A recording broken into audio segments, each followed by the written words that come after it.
আমি দীর্ঘ সময় সভাপতি দায়িত্ব পালন করেছি। আমার সাথে এক সময় কানুমুন্সি, এক সময় আজকে সদস্য সচিব হাসিবুর রহমান হাসিব সহ সার্বক্ষণিকভাবে সাহায্য সহযোগিতা করেছেন এবং আমাদেরকে সার্বিকভাবে মধ্যমণি হিসেবে যিনি কাজ সব সময় অর্থনৈতিক, রাজনৈতিক এবং বিভিন্নভাবে সাহায্য সহযোগিতা করেছেন। আজকের অনুষ্ঠানের যিনি সভাপতি মাননীয় মন্ত্রী মহোদয় জনাব সজিদ চৌধুরী, এর প্রতি আমি কৃতজ্ঞতা প্রকাশ করছি। প্রিয় ভাই বোনেরা,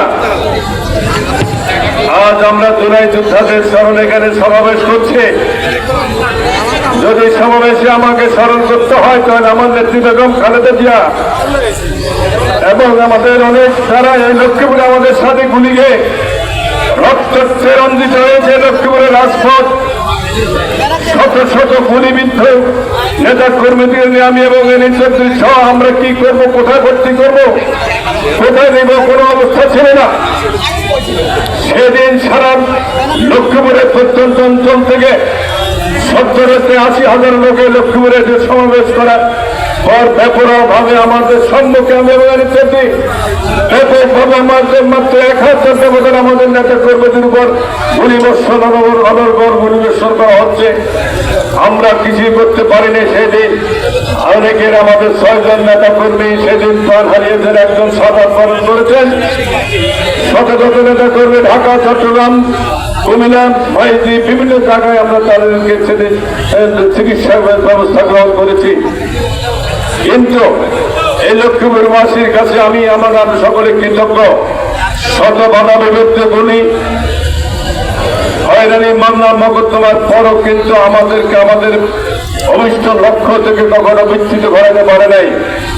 শহীদুদ্দিন চৌধুরী আমার নির্বাচনে আমার বাড়িতে ইফতার মাহফিল ছিল, সেখানে দাওয়াত দেওয়া হয়েছে, সেখানে গিয়েছেন। এখানে তার বাড়ির উপর লক্ষ্মীপুরের আমাদের সকল নেতৃবৃন্দ সেখানে উপস্থিত খেলবেছে আমার কলেজে। এখানে তার বাড়ির উপর হামলা চালানো, তার শিশু সন্তানকে হত্যা করে সে তার ছোট ভাইয়ের উপর হামলা করেছে বাড়ির উপর। আপনারা জানেন না? আমরা কিন্তু সেদিন তার প্রতিবাদ করেছি। আমরা বিভিন্নভাবে প্রতিবাদ করার চেষ্টা করেছি। এখানে উপজেলা নির্বাচনকে কেন্দ্র করে আমি দায়িত্ব ছিলাম জেলা বিএনপির সভাপতি হিসেবে। আমি আমার নেতৃবৃন্দকে নিয়ে এখানে সভা করার জন্য বসেছি, কিভাবে উপজেলা নির্বাচন করা যায়। আমার বাসভবনে হামলা করা হয়েছে, সমস্ত ফার্নিচার ভাঙচুর করা হয়েছে।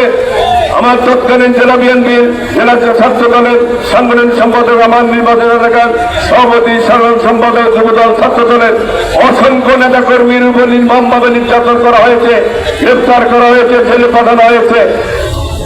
কিন্তু আমরা কখনো লক্ষ্মীপুর ছেড়ে আমরা কখনো পলাই যাইনি। আপনারা ছিলেন, আমরা ছিলাম।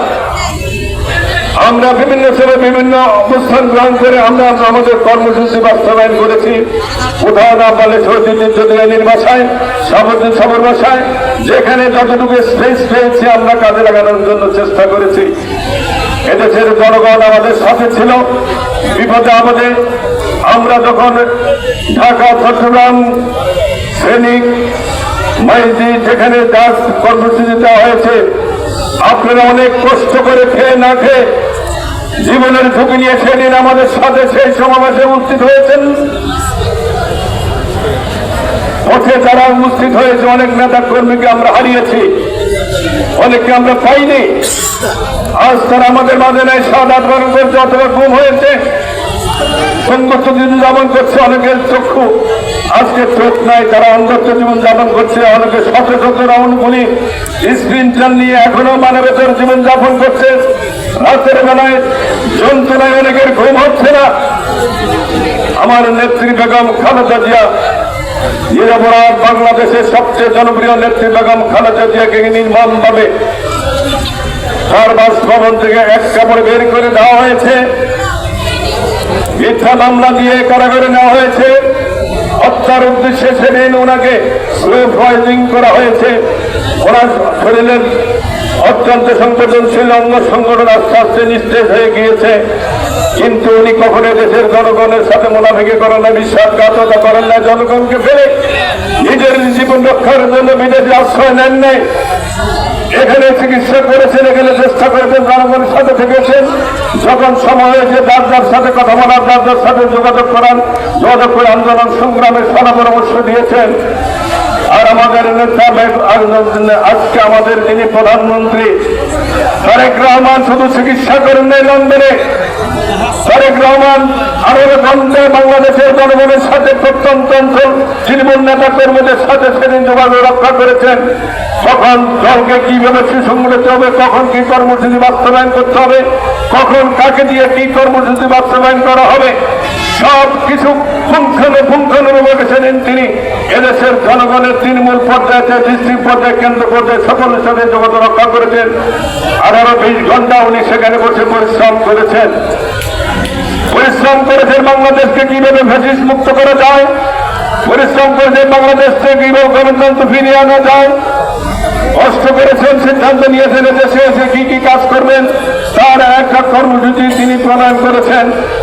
আজকে সেই কর্মসূচি বাস্তবায়নের জন্য নিরলসভাবে কাজ করছেন মাননীয় মন্ত্রী পরিষদের সদস্যবৃন্দ, মাননীয় সংসদ সদস্য, বিভিন্ন হাইকমিশনের কর্মকর্তা কর্মচারীদেরকে নিয়ে আগামী দিনে বাংলাদেশকে করেন রক্ষায় রাখতে তিনি নিরলসভাবে পরিশ্রম করে যাচ্ছেন। প্রিয় ভাই আমার, এই লক্ষ্মীপুর একটি অবহেলিত জেলা ছিল। লক্ষ্মীপুরে না ছিল একটি বিশ্ববিদ্যালয় কলেজ, লক্ষ্মীপুরে না ছিল একটি অনার্স কলেজ, লক্ষ্মীপুরে না ছিল স্টেডিয়াম, লক্ষ্মীপুরে না ছিল বাস টার্মিনাল, লক্ষ্মীপুরে না ছিল আধুনিক প্রযুক্তিগত দিক থেকে সমৃদ্ধশালী একটি পৌরসভা কোনটাই ছিল না। 1991 সালে ক্ষমতা আসার পর প্রথম আমরা লক্ষ্মীপুরকে আস্তে আস্তে হাতে কর্মসূচি হাতে নিই। 2001 সালে আমি এনে চৌধুরী তৎকালীন জেলাধ্যা এবং আশরাফুল নিজামের নেতৃত্বে আমরা আস্তে আস্তে লক্ষ্মীপুর জেলার বিভিন্ন কার্যক্রম হাতে নেওয়া হয় এবং সেগুলি আধুনিক বাস টার্মিনাল, স্টেডিয়াম, লক্ষ্মীপুর বিশ্ববিদ্যালয় কলেজ, লক্ষ্মীপুর পৌরসভা কাজ উন্নয়ন, লক্ষ্মীপুর হাসপাতালের উন্নয়ন, পুলিশ বাড়ি, আমাদের ফায়ার ব্রিগেড আধিনিয়ম, এই সমস্ত জিনিস সেদিন আমরা কর্মসূচি নিয়েছি। আর মাত্র 3 মাসের ব্যবধানে বিএনপি ক্ষমতা আসার পর আজকের অনুষ্ঠানে যিনি সভাপতি, তার নেতৃত্বে আমরা সকলে মিলে ঐক্যবদ্ধভাবে এই লক্ষ্মীপুরকে আধুনিক একটি জেলা পরিণত করার জন্য সকল দিক থেকে লক্ষ্মীপুরের মেডিকেল কলেজ, লক্ষ্মীপুরের নার্সিং কলেজ, লক্ষ্মীপুরের রেল সংযোগ, লক্ষ্মীপুর থেকে রায়পুর চাঁদপুর পর্যন্ত রেল সংযোগ, লক্ষ্মীপুরকে 4 লাইন এবং রায়পুর চাঁদপুর পর্যন্ত শেষ মাথা গিয়ে থাকবে। আমরা ইতিমধ্যে এই সমস্ত ব্যাপক বিজ্ঞান ও প্রযুক্তিগত বা পাবলিক বিশ্ববিদ্যালয়ের মতো একটি গুরুত্বপূর্ণ সিদ্ধান্ত গ্রহণ করা হয়েছে। আমরা মধুসূদন হাটের দিকে জন অথবা সর্বংশী অথবা জন আমাদের রায়পুর অঞ্চলে একই জিনিস করার আমরা চেষ্টা করছি। লক্ষ্মীপুরে আধুনিক পর্যটন কেন্দ্র স্থাপনের জন্য 2টি স্থান নির্ধারণ করা হয়েছে, একটি খাসেরহাট আর একটি হচ্ছে মধুসূদন হাট।